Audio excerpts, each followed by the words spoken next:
Hi, my name is Kayla Corsi, and my educational presentation will be about photography. The first thing that we will learn is about the camera types. I have listed 3 of the most popular camera types used by people, such as Nikon, Canon, and Sony. The most expensive out of these 3 would be the Nikon, which is a full-frame camera. Our Canon is an APS size sensor, and our Sony is a point-and-shoot camera. I prefer more of a Canon since it's a more user-friendly camera. Next, we'll talk about basic camera care. The first thing that you need when you get a camera is a cleaning kit, which will come with a duster that helps get off loose lint off your lens, a cloth that you can use to wipe off dust or pollen that collects on your lens without touching it, and a brush and spray combo, which helps cleanse your lens without getting fingerprints on it. Now I'll go through the basic camera cares. First, you don't want to wipe your lens with any clothing item. If you do, this can cause scratches on the lens. Don't take the battery out of your camera when it is on because you can lose all the photos and memory off your camera. Carry your camera in a safe protection to prevent it getting damaged or broken. When you take out the SD card, make sure that you turn your camera off or it'll erase all your memory that you have saved in your camera. So right here would be your memory card and your SD card. When you're done with your camera, you want to make sure that you put on the lens protector back on the lens to prevent it to get scratched, damaged, or broken. Next, we'll talk about scene modes. So on your dial, which will be on top of your camera, there are pictures and there are letters. On the right side, there are pictures, which helps tell the camera what pictures you want to take. So with the person is a portrait, which would be a close-up of someone's bust or a shoulder up. Next, you have your landscape, which would be your flower and your mountains, which is more of a wide angle type picture. Next would be your sports. The man running, that would be your fast motion pictures. If you want to take something in midair or something in motion, you would use that one. Next on your left would be all your letters. Your M would equal your manual.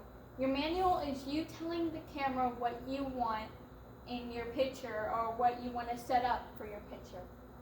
Next would be your AV, which would be your aperture, which would be how much light you want to bring in and how much you want to take out the background. Next would be your TV and your shutter speed. This would also be used for motion pictures such as the man running. You set up what you want in fast motion and you take a lot of pictures and pick the right one you want as your motion. Next, you would have your program. Your program is your camera doing all the work with you not doing anything. So it's basically thinking of what you want your picture to be. Next, we'll talk about shutter and aperture. Your shutter would equal your shutter speed, which would be your fast motion. So a slow shutter speed will bring in more light, and it will include all the movement into the picture. And a fast shutter speed is more dark and slow motion.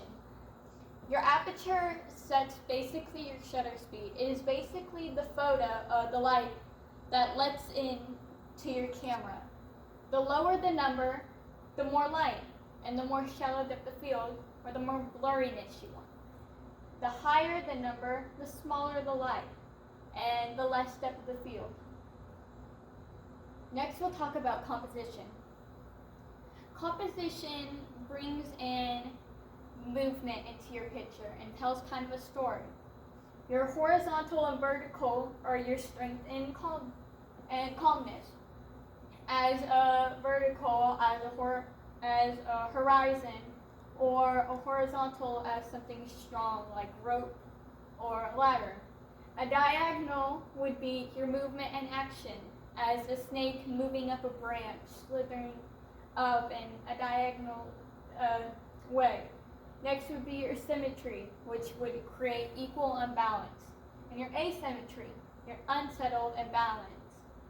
Your patterns are your repeating shape.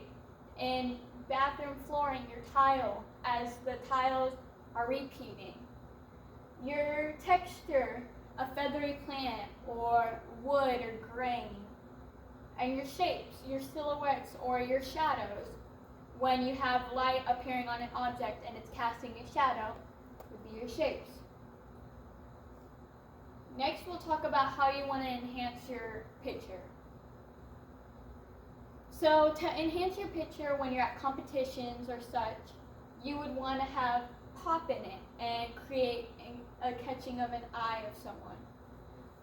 You would use your color, for example. Color brings out more pop into your photos, such as bright colors like red, white, or bright neon yellow, or colors that go combining with each other, like this one with the blue and the pink. Or water is a great example that shows people maybe the clearness of the water or how light it is. Or small details such as a butterfly on a flower, or something like a scale on a lizard. Your texture is also great: wood, leather, grain, and also your feel of emotion, what story you're trying to possess into your photography, such as an emotion of color, blue feeling sad or feeling depressed. Next, we'll talk about colors. Colors create a story in your photos. What color you make in your photo is how you feel or want people to feel about your photo. So cool colors such as blue or violet or dark green make a more darker type photo, like the one above, more sad, more blue. While your warm colors such as gold, orange, yellow create a happy and warm kind of feeling. Your split colors with two colors against each other, like blue and yellow, create drama and stir up action in your photos, making you wonder, why did the photographer put these two colors together? Next, we'll talk about leading lines. Leading lines catches the attention of people when they look at your photo. It is two lines leading up to something. So you might have a road leading up to a big, great house. Or, as in this, a pier leading up to a lighthouse. Or it can even be a spiral staircase. It wants the photographer wants the person to follow what's at the end of the road and make them wonder and be more intrigued with your photo. Next, we'll talk about the rule of thirds. The rule of thirds is just like the rule of thumbs. You have two lines down and two lines across. In these squares on the dots, you want to try to get your photo somewhere matching those two, either down or up or diagonal. You want it to be centered in that square. So as the boy is centered in this one square, it catches your eye more than it being up in the sky or up over here, such as the tree over there. It's on the line instead of being somewhere out in the distance. Next, we'll talk about the different lenses. So when owning a camera, you would want a lot of different lenses to take different photos. So the Marco and the telephoto are great for close-up photos when you want to take details of an insect or a flower. Your medium telephoto is more used for landscape, open, wide photos. Your wide angle is also good for landscape, but more smaller landscapes like a tree or a bush. The fisheye takes a person and wraps around everything around it. So you may take a photo of someone in a busy street and you can take the photo and it wraps around the people around that one person. Next, we'll talk about tripods. So tripods are a three-legged holder for your camera that helps you stand it up and helps hold your camera. So if you want to take photos of people or take photos of yourself in a beautiful scenery, you can use this as an object to support it and not make it fall over without standing it onto something. Next, we'll talk about legal and ethics. Legal is more big into the photography. It shows that privacy is more into people than you think. If you want to take a photo of someone but they don't give you your permission, you can't just go and take the photo of them. That goes against privacy.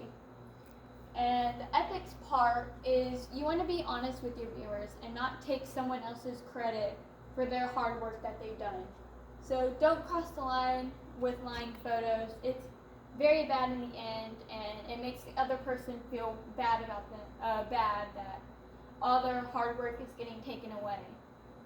So use your motivation as in your own photos and not take others. So lastly, we'll talk about book references. So our book references are great of teaching you how to take photos and how to learn more about photography. In the beginner's photography, it teaches you how to take a photo or a specific photo and teaches you all the steps and how to set up your camera in easy, quick steps. And in your digital photography, it teaches you how to take photos with your phone or teaches you how to edit them with your computer. Any questions?